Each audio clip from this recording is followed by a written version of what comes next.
Hi everyone. Last month I talked about some great companies that can get the most benefit from World Cup. And guess what? The World Cup is happening tomorrow. Time flies, right? Honestly, I'm very excited to watch the World Cup game because I'm like big fan of the soccer and also this is happening in this land, North America land. So I'm very excited. But as the investors, like whoever wins in the World Cup, the most important thing is my portfolio has to win, right? So when World Cup people goes crazy about soccer for one full month, where does the money go? That is the question I want to focus on today. The World Cup is not just a soccer event. It is a huge global money game. It is a massive probability game where money moves around the world for one full month. Goldman Sachs recently released its World Cup winning probability model, and they said Spain has the highest chance 26%, and next is France 19%, Argentina is 14%. I found this is very interesting because World Cup prediction used to belong to the soccer companies and ESPN types of sport companies. But now the suddenly a Wall Street bank like Goldman Sachs is making a World Cup prediction model. That tells us something important. The World Cup is no longer an event only for soccer fans. Wall Street is making prediction, and in the prediction market like poly market and Kalshi, people are trading probabilities with real money. So today I want to look at companies where the World Cup can directly impact their earning and next few quarters, their stock price move. But before we start, I post the breaking market news every morning on my YouTube short. I strongly believe this will help your investment decisions, so please check them out and subscribe to the channel. Okay, then let's get started. In the past, people watch the World Cup and ask who will win, and they drink, eat food, and enjoy the game. But now it is different. Today, who will win is traded almost like a financial product. And this is where the investment idea begins. The betting size for this World Cup can be huge. In the United States alone, World Cup betting handle is expected to be around $2.8 billion.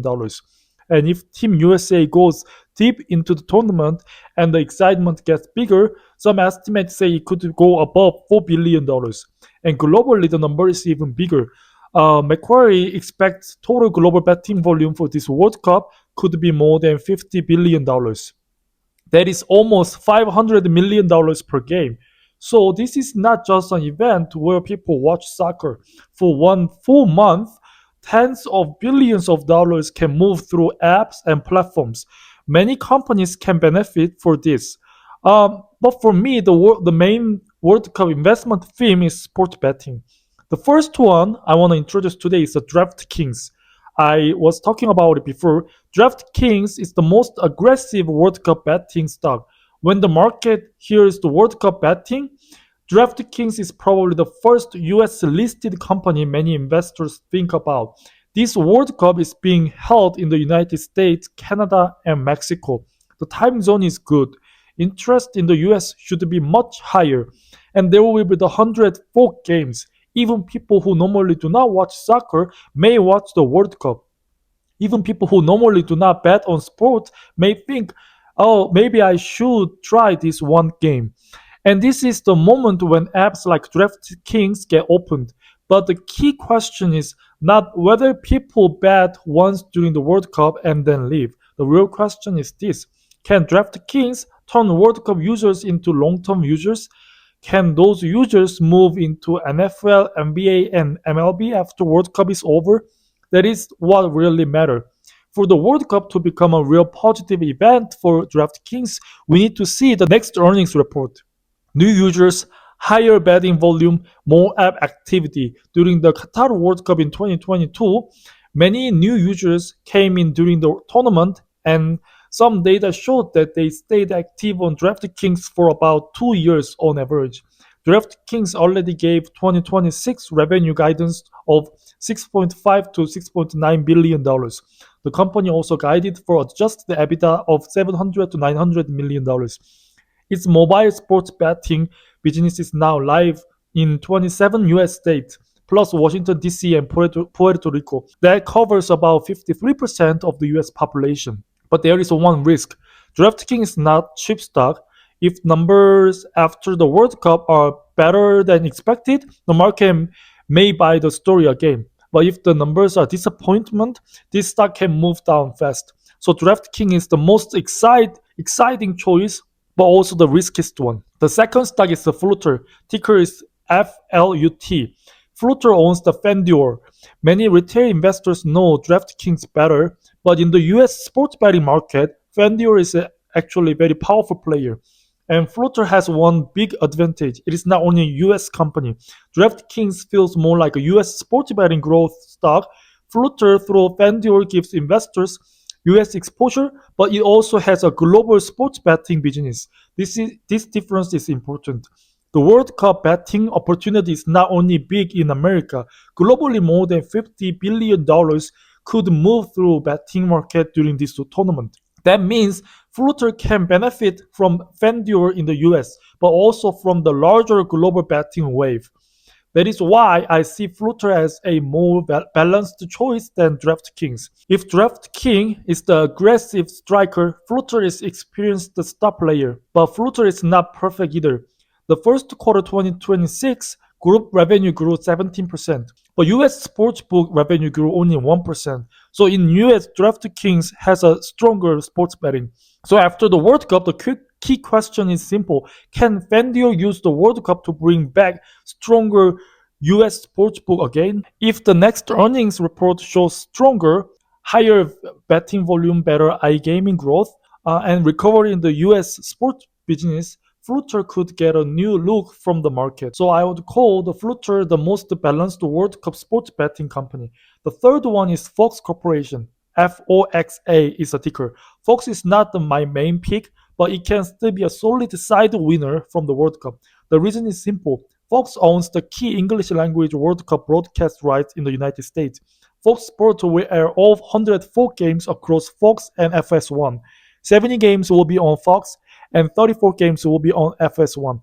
The games will also stream on Fox One and the Fox Sports app.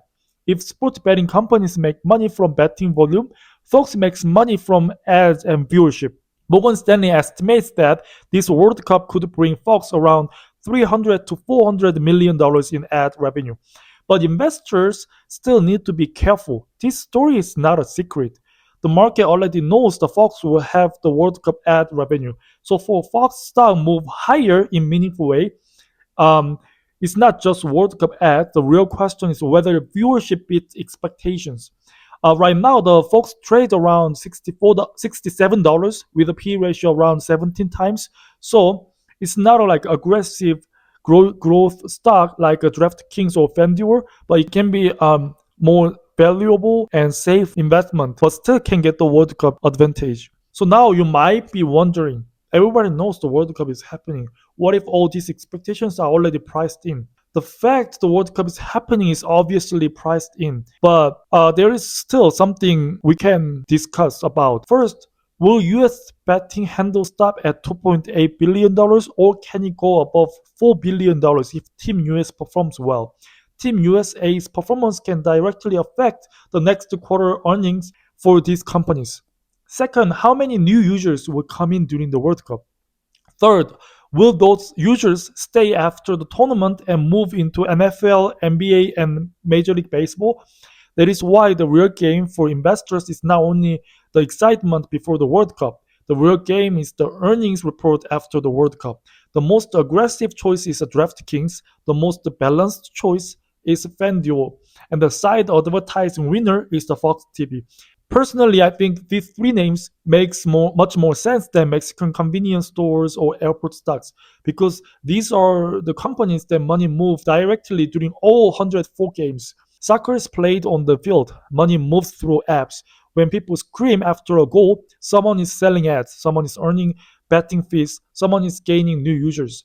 So yes, as fans, it would be great if the team we support wins. But as investors, whether Spain, France, or Argentina wins, there is only one thing that really matters.